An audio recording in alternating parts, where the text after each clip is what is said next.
এরকম কিছু গুনাহ আছে, মানুষ মনে মনে কিছু গুনাহ করে, অন্তরে অন্তরে কিছু গুনাহ করে, যেই গুনার মধ্যে আলাদা কোনো মজা নাই, যেই গুনাহগুলোর মধ্যে আলাদা কোনো মজা নাই, মনে মনে কল্পনা করে আমার যদি পয়সা থাকতো তাহলে ও যেরকম একটা কনসার্ট দিছে ওই রকম একটা কনসার্ট আমি দিতাম, আমার যদি এরকম পয়সা থাকতো তাহলে এটা করতাম ওইটা করতাম। এই যে গুনাহগুলোর কল্পনা করে, এই কল্পনাটা এইরকম পর্যায়ে চলে যায় যে ওর বাস্তবিক ওই সময় যদিও কিছু পয়সা পায় তাহলে ওই হারামের গুনাহটাও করতে পারে। তাই যেই ব্যক্তি পয়সা খরচ করে হারামের গুনাহটা করলো, আর আপনি আমি হারামের বিছানায় শুয়ে শুয়ে কল্পনা করে ওই যে গুনাহটা করে ও যে পরিমাণ গুনাহগার হয়েছে, আর আপনি আমি কল্পনা করে ঠিক সেই রকম গুনাহগার আমি হইতেছি, এইটা হলো মনে মনে গুনাহ করা। বড় জটিল জিনিস ভাই, একটু খেয়াল করেন। হাদিসের মধ্যে 4 শ্রেণীর কথা, লোকের কথা বলা হয়েছে। রাসূল আকরাম সাল্লাল্লাহু আলাইহি ওয়াসাল্লাম বলেন 4 জন মানুষ, একজনকে আল্লাহ পাক টাকা দিছে, সম্পদ দিছে, আর একজনের গরিব বানাইছে।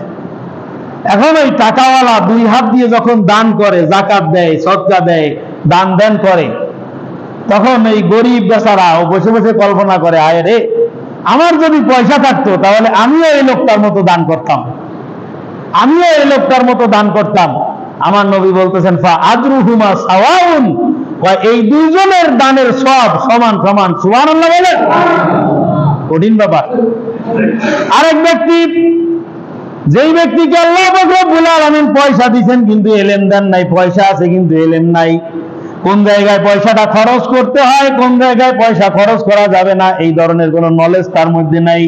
অবাদান একটু খেয়াল করেন, টাকা উপার্জন করার ক্ষেত্রে যেরকম আল্লাহর হুকুম নবীর তরিকা অনুযায়ী টাকা আয় করতে হবে, ওই রকম ভাবে টাকা ব্যয় করার ক্ষেত্রেও কিন্তু আল্লাহর হুকুম নবীর তরিকা অনুযায়ী ব্যয় করতে হবে। টাকা আয় করতে হবে যেরকম ভাবে রুল অনুযায়ী, টাকাটা ব্যয় করতে হবে এরকম রুল অনুযায়ী। দ্বিতীয় নম্বর ব্যক্তি, যেই ব্যক্তিকে আল্লাহ পাক রব্বুল আলামিন ইলম দেন নাই কিন্তু পয়সা দিবেন, ওই কপাল পোড়া সমস্ত রকমের হারামের মধ্যে তার টাকায় অংশগ্রহণ করে, টাকা দিয়ে সমস্ত রকমের হারাম গুনাহগুলো সে উপার্জন করে। আর এক কপাল পোড়া, তার পয়সাও নাই, এলেমও নাই, ওই লোকটা শুয়ে শুয়ে চিন্তা করে আমার যদি থাকতো তাহলে আমি ওর মতো করতাম। মুহাম্মদুর রাসূলুল্লাহ বলতেছেন ফাফিজরুহুমা সাওয়াউন, বা এই 2 কপাল পোড়ার শাস্তি, এই 2 কপাল পোড়ার গুনাহও সমান সমান। করে বলেন নাউযুবিল্লাহ। ও করে গুনাহগার হলো, আর এই কপাল পোড়া এটা হলো আরো বেশি নিকৃষ্ট রকমের কপাল পোড়া, যেটা ও কল্পনা করে করে ওই রকম গুনাহগার হলো। রইসুল মানে মুহাদ্দিসিনদের মধ্যে উত্তম মানে শ্রেষ্ঠ একজন মুহাদ্দিস হযরত আব্দুল্লাহ ইবনে মুবারক রাহমাতুল্লাহি আলাইহি, ইমামে আজম আবু হানিফা রাহমাতুল্লাহি আলাইহির ছাত্র ইমাম বুখারী রাহমাতুল্লাহি আলাইহির জলিল কদর উস্তাদ হযরত আব্দুল্লাহ ইবনে মুবারক, বিখ্যাত মুহাদ্দিস, ওই জামানার সর্বশ্রেষ্ঠ মুহাদ্দিস হযরত আব্দুল্লাহ ইবনে মুবারক। ইমাম বুখারীর উস্তাদ হওয়ার জন্য তো একটু আধটু মুহাদ্দিস হলে হয় না। এখন এই আব্দুল্লাহ ইবনে মুবারক রাহমাতুল্লাহি আলাইহির ইন্তেকাল হয়ে গেছে। ইন্তেকাল হয়ে যাওয়ার পরে ওই আব্দুল্লাহ ইবনে মুবারক ইনি ছিলেন কুফার, ইরাকের মানে বাগদাদের কুফার বাসিন্দা। ইমামে আজম আবু হানিফা রাহমাতুল্লাহি আলাইহি হলেন তার প্রাথমিক উস্তাদ, দ্বিতীয় নম্বর ইমাম মালিক রাহমাতুল্লাহি আলাইহি হলেন তার পরবর্তী উস্তাদ। তো এই আব্দুল্লাহ ইবনে মুবারক উনি কুফার বাসিন্দা, উনি ছিলেন মুহাদ্দিস, সারা দিন উনি হাদিস পড়াতেন, আর সারা রাত বাড়ির ছাদের উপরে দাঁড়ায় দাঁড়ায় নফল ইবাদত করতেন। এটা সুবহানাল্লাহ বলেন। মনে মনে চিন্তা করতে উনি বলতেন তো আমি সুবহানাল্লাহ বলবো। আব্দুল্লাহ ইবনে মুবারক সারাদিন বসে হাদিস পড়ে, সারা রাত দাঁড়ায় দাঁড়ায় তাহাজ্জুদ পড়ে, নফল ইবাদত করে। এই আব্দুল্লাহ ইবনে মুবারক রাহমাতুল্লাহ আলাইহির ইন্তেকাল হয়ে গেছে। ইন্তেকাল হয়ে যাওয়ার পরে ওনার এক ছাত্র স্বপ্ন দেখতেছে আব্দুল্লাহ ইবনে মুবারক রাহমাতুল্লাহ আলাইহিকে। এখানে একটু সামান্য একটু কথা বলি, খুব খেয়াল করেন। মরা মানুষকে যদি কেউ স্বপ্ন দেখে, তা সাধারণভাবে মানুষ যখন মারা যায় তখন আমরা যারা জীবিত আছি আমরা ওই মরা মানুষকে ভয় পাই, আমরা ওই মরা মানুষকে ভয় পাই। বাস্তবতা হলো শয়তান বা জিনভূত, খারাপ জিনভূতের আসর কবরস্থানের মধ্যে হয় না। এই কথা কি জানেন? আগে শুনেছেন কখনো? না শুনলে আরো 2 একজনের কাছে শুনে নেবেন। কবরস্থানের মধ্যে কখনো খারাপ জিনবুতির প্রতিক্রিয়া হয় না। রাস্তা দিয়ে আপনি চলতেছেন, যাচ্ছেন, গভীর রাত্রিতে একা একা যাচ্ছেন, হঠাৎ করে যদি আপনার মনে হয় যে কোনো অস্বাভাবিক কিছু যদি আপনি দেখেন, অস্বাভাবিক মানে মনে করেন বিশাল বড় লম্বা একটা মানুষ আপনি দেখলেন, আপনার মনে হলো জিনবুত কিছু হইতে পারে, আপনার ক্ষতি করতে পারে, আপনি দৌড় দিয়ে কবরস্থানে চলে যাবেন, কবরের পাশে দাঁড়ায় যাবেন বা কোনো কবরের উপরে দাঁড়ায় যাবেন, তাহলে দেখতে পাবেন যে অটোমেটিক্যালি ও আপনার থেকে 40 গজ দূরে চলে যাবে, ও আপনার কাছে থাকবে না। গোরস্থানের মধ্যে শয়তান মধ্যে আসর করতে পারে না। এখন এটা হলো মরা মানুষকে আমরা ভয় পাই, কিন্তু আসলে ওটা ভয়ের কোনো জিনিস না। আমি বলতেছি এখানে আমরা ভয় পাই, বাস্তবতা হলো এই যে 2020-21 সালে করোনা গেল না, কথা কয় না, করোনা গেল না, ওই যে করোনার সময় যে মানুষ মারা গেলে দাফনের যে টিম করছিলাম, ওই টিমে যেতাম, ওই টিমে যাওয়ার আগে আমিও কিন্তু মরা মানুষের দ্বারের কাছে যেতে পারতাম, সত্যি একদম। আর ওই জায়গায় গিয়ে ওই যে নাড়াচাড়া করার কারণে বারবার বারবার, তাও প্রথম যে দাফনটা করছি আমাদের এই ফুল মার্কেটে খুলনায়, খায়রুল আলম খোকনের লাশ দাফন করে আসার পরে আমার জ্বর হয়েছিল, আমি জ্বর আক্রান্ত হয়ে গেছিলাম। এরপরে দিয়ে আমার স্ত্রী, তারপরে দিয়ে আমার 2 মেয়ে, সবাই জ্বর হয়ে গেছে।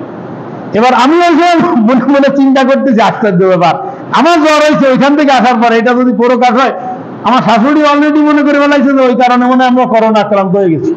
কিন্তু আসলে বাস্তবতা হলো যে মরা মানুষ দেখলে ভয়, আতঙ্ক মনের ভিতরে আগে থেকে ছিল, ওইটা সামনে চলে আসছে, যার কারণে জ্বর এসে গেছে। এরপর 2-3 দিন পরে অটোমেটিক আবার ঠিক হয়ে গেছে, তারপর থেকে আর কোনো সমস্যা হয় নাই। মরা মানুষের কোনো ভয় পাওয়ার কোনো জিনিস নাও, কোন রকম কোনো ভয়ের কোনো কিছু না, কারণ ওর তো কোনো কিছুই করার মানে ক্যাপাসিটি নাই। আর ও যে মারা গেছে, যখন মারা যাওয়ার পরে ওর কিন্তু আপনার আমার চিন্তা করার সময় নেই। চক্ষু যখন বন্ধ হয়ে গেছে, ওর কিন্তু আপনার আমার চিন্তা করার মতো সময় নেই। ও চিন্তা করতেছে খালি ওইদেরকে চিন্তা, ওর কিন্তু আর আমাদের চিন্তা করার কোনো বিকিন নেই। বাপ মারা গেছে, ছেলে কান্দে বেউজ হয়ে যাচ্ছে, আর বাপ বসে গালাগালি করতে, তুই তাড়াতাড়ি আমারে রেখে আয়, সারা জীবন কষ্ট দিয়েছিল, এখনো পর্যন্ত উপরে রেখে আমারে কষ্ট দিচ্ছ। যেহেতু বাপ দিনদার নেককার, সে তার জান্নাতের বাগিচা কবরের মধ্যে দেখতেছে, আর ওই ছেলে শুধু জানাজায় দেরি করাইতেছে, তখন ওই মাইয়ের সে অভিসম্পাত করতে থাকে তার এই উপরের মানুষদের। আর স্বপ্নের যে তরিকা, হযরত মুহাম্মদ ইবনে সিরিন রাহমাতুল্লাহ আলাইহি লিখেছেন, যদি পাক পবিত্র অবস্থায় সুন্নাত তরিকায় শুয়ে যদি কোনো ব্যক্তি স্বপ্ন দেখে, তাহলে তার স্বপ্নটা কার্যকর, বাস্তব হয়। হযরত আব্দুল্লাহ ইবনে মুবারক রাহমাতুল্লাহ আলাইহির শাগরেদ ছাত্র স্বপ্নে দেখতেছে যে আব্দুল্লাহ ইবনে মুবারক রাহমাতুল্লাহ আলাইহি স্বপ্নের মধ্যে জিজ্ঞাসা করতেছে, হযরত আল্লাহ পাক আপনার সঙ্গে কি ব্যবহার করেছে, আল্লাহ আপনারে মাফ করে দিছে কি দিছে না? তখন হযরত আব্দুল্লাহ ইবনে মুবারক রাহমাতুল্লাহ আলাইহি বলতেছেন যে আলহামদুলিল্লাহ, আল্লাহ পাক রব্বুল আলামিন আমাকে মাফ করে দিয়েছেন, বলেন সুবহানাল্লাহ। তবে আমি আশ্চর্য হয়ে গেছি একটা বিষয়, কি, আমার বাড়ির পাশে যে প্রতিবেশী কামার ছিল না, কামার, হ্যাঁ কামার একজন আছে আপনার প্রতিবেশী, তো এই কামারের সব মানে কামারের মর্যাদা আর আমার মর্যাদা সমান হয়ে গেছে, সে আমার সমপর্যায়ের ইবাদত নিয়ে আসছে এখানে। এইটাও আমি অবাক হয়ে গেছি যে আমি সারা জীবন হাদিস পড়ালাম, সারা রাত দাঁড়ায় তাহাজ্জুদ পড়লাম, আর এই কামার সারাদিন নওয়াজ গেল, আর ঈশান নামাজ পড়ে এসে একদম ফজর পর্যন্ত নাক ডেকে ঘুমালো, এই লোকটা আমার সমতুল্য সওয়াবের অধিকারী হয়ে গেল কিভাবে? আমি কথাটা বলতেছিলাম আপনাকে কি, যে 2 কামাল বলা, একটা হলো এলেন নাই, পয়সা আছে, আকামের পিছনে টাকা খরচ করে গুনাহ হয়, আরেকটা বলবো শুয়ে শুয়ে কল্পনা করে সে ওই সমান গুনার দাবিদার হয়। আমি এই কথা বলতেছিলাম, খেয়াল করেন। হযরত আব্দুল্লাহ ইবনে মুবারকের কাছ থেকে এইটা শোনার পরে হাকিম আখতার সাহেব রাহমাতুল্লাহ আলাইহি তার কিতাবের মধ্যে ঘটনা লিখছেন, হযরত ওই ছাত্র গিয়ে ওই কামারের স্ত্রীর কাছে যে জিজ্ঞাসা করতেছে, কি ব্যাপার, আপনার স্বামীর আমল সম্পর্কে কিছু বলেন। পৃথিবীতে যে যত বড় বুজুর্গ আর যে যত বড় যাই হোক না কেন, ওর সম্পর্কে ওর স্ত্রী যত ভালো জানে, গোটা দুনিয়ার মানুষ অত ভালো জানে না। কি বিশ্বাস হয় না? কার বুজুর্গি কতটুকু, কে কতটুকু বুজুর্গ আর কে কোন ধরনের মানুষ, এই স্ত্রীর সব থেকে বেশি ভালো জানে। এই জন্য আল্লাহ পাকের দরবারে কিয়ামতের ময়দানে স্ত্রীর সার্টিফিকেট স্বামীর জন্য অত্যন্ত গুরুত্বপূর্ণ। স্ত্রী যদি বলে আমার স্বামী ভালো, তাহলে স্বামী ভালো, স্ত্রী যদি বলে যে স্বামী ভালো না, তাহলে ভালো না। ওই স্ত্রীর কাছে গিয়ে জিজ্ঞাসা করতেছে যে আপনি একটু বলেন আপনার স্বামীর আমল সম্পর্কে। তাই স্ত্রী বলতেছে, আমরা নিতান্ত গরিব মানুষ, আমার স্বামী ছিলেন কর্মকার, কামার, সারাদিন বসে বসে ওই লোহার কাজ করতেন, ওনার কোনো আমল ছিল না। তবে একটা জিনিস ছিল যে 5 ওয়াক্ত নামাজে, জীবনে কোনোদিন ওনার 5 ওয়াক্ত নামাজের মধ্যে কোনো গাফিলতি আসেনি, কোনোদিন এই নামাজের মধ্যে কোনো ত্রুটি আসেনি, এবং এই নামাজের ব্যাপারে উনি কখনো কোনো বিষয়ে আপোষ করেননি। এই একটা জিনিস ছিল। ওই লোকটা ডাক দিয়ে বলতে চান, 5 ওয়াক্ত নামাজ আল্লাহ পাক রব্বুল আলামিনের পক্ষ থেকে আসা, এটা গুরুত্বপূর্ণ ফরজ, এটা ঠিক আছে। এইটা বাদেও আরো কিছু আমল অবশ্যই তার ছিল, না হইলে বিখ্যাত মুহাদ্দিস আব্দুল্লাহ ইবনে মুবারকের মতো মর্যাদা সে কিভাবে পায়? ওই মহিলা অনেকক্ষণ পর্যন্ত বসে বসে চিন্তা করে তারপরে যে বলতেছে, হ্যাঁ একটা কথা আমার মনে আসছে, আমাদের হুজুর আব্দুল্লাহ ইবনে মুবারক প্রত্যেকদিন ইশার নামাজের পরে ছাদের উপরে দাঁড়ায় যখন তাহাজ্জুদ নামাজ আদায় করতেন, আমার স্বামী এখানে রাত্রে ইশার পরে খানা খাওয়ার পরে আমার স্বামী ওই আব্দুল্লাহ ইবনে মুবারকের দিকে তাকায় তাকায় চোখের পানি ফেলতেন, দরদর করে চোখ থেকে পানিগুলো ধরে ধরে পড়তো, আর আমার স্বামী আকুল ভাবে ব্যাকুল ভাবে কান্নাকাটি করতেন আর বলতে থাকতেন, রব্বে কারীম, আমাকে তুমি গরিব বানাইছো, আমার কোনো অর্থ সম্পদ নাই, আমার সারা দিনের পেশা হলো লোহা পিটানো, সারাদিন লোহা পিটাইতে পিটাইতে আমার শরীরটা ক্লান্ত হয়ে যায়, ইশার নামাজ আদায় করার পরে যখনই দুটো দানা পানি পেটে দেয় সঙ্গে সঙ্গে আমার দুইটা চোখ গুলে ঘুম চলে আসে। আমার যদি আব্দুল্লাহ ইবনে মুবারকের মতো আরামের জিন্দেগি যদি আমি পাইতাম, তাহলে আমিও আব্দুল্লাহ ইবনে মুবারকের মতো সারা রাত দাঁড়ায় দাঁড়ায় তাহাজ্জুদ নামাজ আদায় করতাম। আমার স্বামীর মধ্যে আজীবনকাল এই ইবাদত নিয়ে আব্দুল্লাহ ইবনে মুবারকের সঙ্গে তার একটা ঈর্ষা ছিল, হিংসা না ঈর্ষা ছিল, যে আমার যদি সুযোগ থাকতো তাহলে আমিও আব্দুল্লাহ ইবনে মুবারকের মতো এরকম তাহাজ্জুদ আদায় করতাম। হযরত ওই আব্দুল্লাহ ইবনে মুবারকের ওই শাগরেদ উনি বলতেছেন যে হ্যাঁ ঠিক, আব্দুল্লাহ ইবনে মুবারকের মতো মর্যাদা আল্লাহ পাক রব্বুল আলামিন তাকে দান করেছেন। জোরে বলেন সুবহানাল্লাহ। এই জন্য বাজান, এই যে গুনার কথা বলতেছিলাম, যে মজা ছাড়া গুনাহ, ও যে এই আকাম করতেছে, আমার যদি পয়সা থাকতো তাহলে আমিও করতাম, এতেও গুনাহ। আমার যদি পয়সা থাকতো তাহলে ওর মতো আমি 2 হাত দিয়ে দান করতে পারতাম, এতেও কিন্তু সওয়াব হয়। মানে সওয়াব দেওয়ার জন্য আল্লাহ পাক রব্বুল আলামিন বিভিন্ন রকমের বাহানা খুলে নিয়ে বসে আছে, খালি একটু অগ্রসর হও তাহলেই তোমাকে 2 হাত ভরে দেব। অনুরূপ ভাবে যদি গুনার ব্যাপারেও যদি ওই রকমের হয়, গুনার কাজে যদি একে অপরকে সহযোগিতা করে, গুনার কাজে যদি একে অপরের সহযোগিতা করে, গুনার কাজে যদি একজন আরেকজনকে সাহায্য করে, সেই ক্ষেত্রে ওই গুনাহ যে করতেছে সে যে পরিমাণ দোষী, ওই গুনাহকারীও মানে সাহায্যকারীও ঠিক সেই পরিমাণ দোষী। মানে চোরের যে শাস্তি, চোরের সহযোগীরও কথা কয় না, চোরের যে শাস্তি চোরের সহযোগীরও সেই শাস্তি। এখানে একটা মাসালা দেখেন, দুররে মুখতারের মধ্যে একটা মাসালা বলি। কোন ব্যক্তি যদি ডাকাত করতে যাচ্ছে, একদল লোক ডাকাত যাওয়ার সময় রাস্তায় একটা নদী বেঁধে গেছে, নদী বেঁধে যাওয়ার পরে ওই ডাকাত করতে যাচ্ছে, এরা এইটা বুঝার পরেও ওই নৌকাওয়ালা এটাকে পার করে দিল, এবং পার না করে দেওয়ার তার অপশন ছিল, পার না করে দেওয়ার তার সুযোগ ছিল, তারপরেও যে কোনো কারণে, যে কোনো লোভে, যে কোনো কারণে এই লোকটা কি করলো, ওই খেয়াওয়ালা ওদেরকে পার করে দিল। তা এই ব্যক্তি ডাকাতি করে যেই পরিমাণ গুনাহগার হবে, এই ডাকাতের সহযোগিতা করার কারণে, এই ডাকাতের সহযোগিতা করার কারণে হুবহু এই খেয়াওয়ালা সেই পরিমাণ গুনাহগার হবে। কথাটা বুঝতে পারলেন না ভালো করে? সেই পরিমাণ গুনাহগার হবে। কিয়ামতের ময়দানে আপনি দেখবেন আপনার আমলনামার মধ্যে জিনার গুনাহ, আপনার আমলনামার মধ্যে বেবিচারের গুনাহ, আপনার আমলনামার মধ্যে মদ খাওয়ার গুনাহ, আপনার আমলনামার মধ্যে আতে ডলা গুনাহ, আপনার আমলনামার মধ্যে দেখবেন সমস্ত রকমের হক নষ্ট করা গুনাহ। এই যাবতীয় গুনাহগুলো আপনি যখন দেখবেন, অনেকেই দেখবে, দেখে আল্লাহর কাছে জিজ্ঞাসা করবে যে এগুলো তো আমি করি নাই, এগুলো তো আমার মনে পড়তেছে না, এগুলো তো আমি কোনোদিন করি নাই। আল্লাহ পাক রব্বুল আলামিনের ফেরেশতারা বলে দিবে যে এমন এক লোককে সহযোগিতা করেছো, যেই লোকটা তোমার সহযোগিতা প্রাপ্ত হয়ে সে এই আকামগুলো করার সুযোগ পাইছে, এর একটা পার্সেন্টেজ তোমার আমলনামার মধ্যে ট্রান্সফার করে দেওয়া হয়েছে। নাউযুবিল্লাহ বলেন। এই জন্য বাজান আমার কৈফিয়ত তো আমাকে দিতেই হবে, সাথে সাথে এমন কিছু যদি আমি করি, এমন কোন কাজ আমি করলাম যেই কাজের কারণে আমার দ্বারা আরেকজন কি করলো, সে পাপাচার করার সুযোগ পেল, আমার কারণে সে গুনার কাজ করার সুযোগ পেল, তাহলে কিন্তু তার গুনার আমলনামার, তার গুনার এক একটা অংশ আমার আমলনামার মধ্যেও চলে আসবে।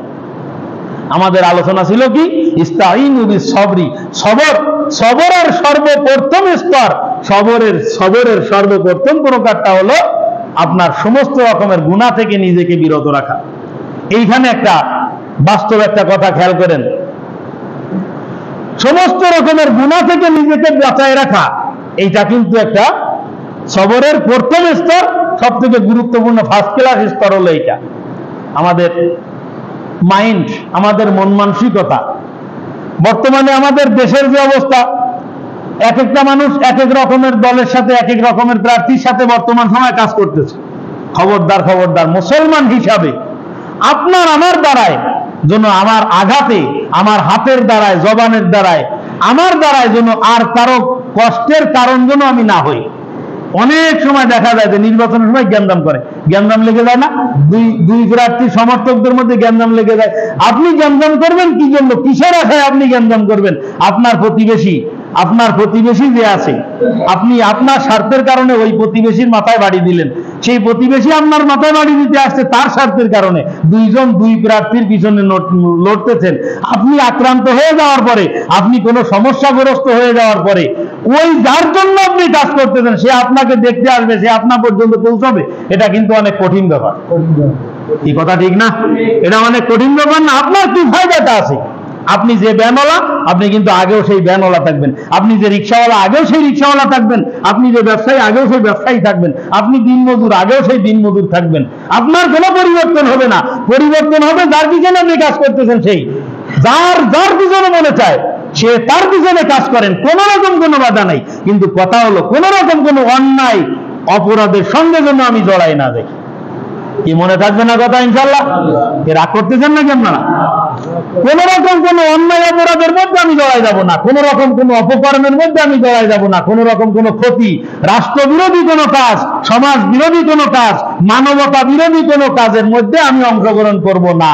ঠিক আছে না ইনশাল্লাহ?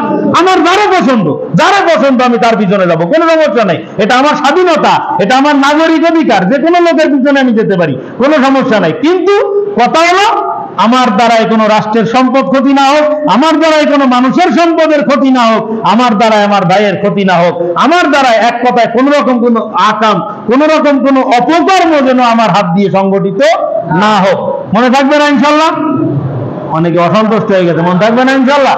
এটা কিন্তু খেয়াল করতে হবে। সমস্ত রকমের হারাম থেকে বিরত থাকো, তাকুনা আবাদান নাস।